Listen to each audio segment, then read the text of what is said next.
जय जगन्नाथ जय माँ समलेई समके मोर जुहार नमस्कार।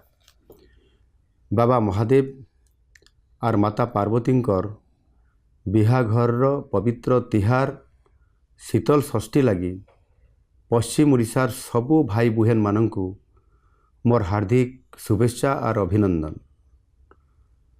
आमर धार्मिक और आध्यात्मिक संस्कृति रे शिव पार्वती विवाह एक महत्वपूर्ण उत्सव। देवदंपति आशीर्वाद रे संसार रे शांति मैत्री और समृद्धि आसे। आमर संबलपुर और पश्चिम ओडिशार भाई भौणी मानंक पई शीतल षष्ठी उत्सव एक स्वतंत्र गुरुत्व बहन करे। आसंतु एही पवित्र अवसर रे आमे माँ शीतलांक आशीर्वाद नहीं समस्तक स्वास्थ्य समृद्धि और शांति पाई कामना करने सहित ओडिशार सांस्कृतिक परंपरा को बजाई रखिबा दिगरे उद्यम जारी रखिबा। जुहार।